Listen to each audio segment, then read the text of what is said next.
Hello everybody, thank you for clicking on this video. This is part 5 in my series about unpopular philodendrons, and this is the philodendron ruizii. Now, why is this philodendron, in my opinion, unpopular? I think there are several reasons. First of all, it's not readily available in your average big box store. You can get it online if you don't mind the plant being shipped internationally, but it's not a plant that you can find in an average shop, an average big box store, or even a garden center. Another reason why I think this philodendron is not very popular is because the leaves are not heart-shaped, and a lot of people like philodendrons that are heart-shaped as far as the leaves are concerned.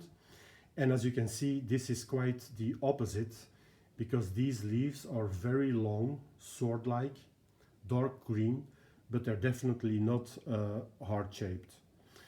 Another reason why this philodendron is not very popular, I think it's because it's just plain green. It's not variegated.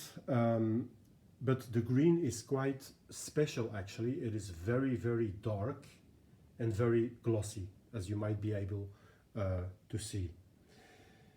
Now, this philodendron is actually from the Andes region in South America, and it can be found in countries like Bolivia, Colombia, Ecuador, and Peru. Now, this plant has been in my care for, I think, more or less 7 months now. It came with 4 leaves. You might see that it actually has 5 leaves now. It lost one of the 4 leaves after shipping, which is normal. And so under my care, it has sprouted 2 new leaves.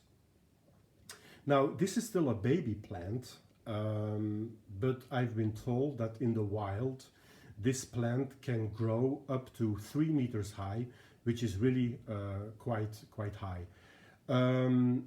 It starts growing in a rosette bird nest shaped way, but as it matures, it's actually gonna climb, and you can already see this a little bit, that it's starting to climb.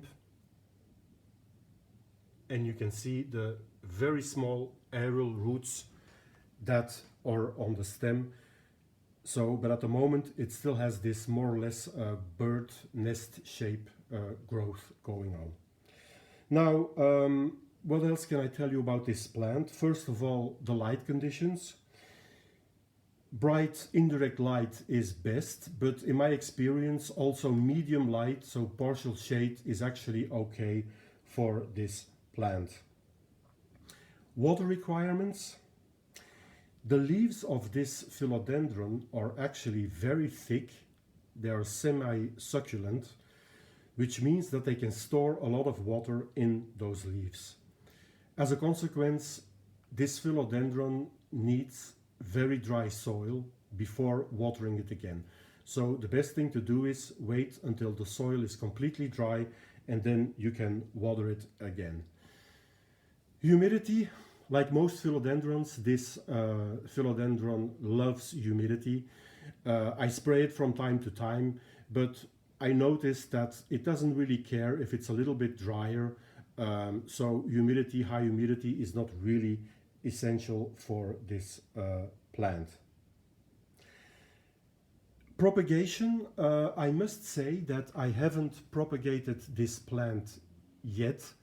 Why? It is a very slow grower, and I could propagate it if I wanted to right under the node and the aerial roots that you see here, but since it's such a slow grower, I'm not gonna propagate it just yet. I'm just gonna let it grow a little bit more, and then I might try to propagate it.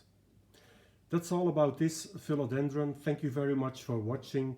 If you like this video, please like, and if you want to hear more about unpopular philodendrons, please consider subscribing to my channel.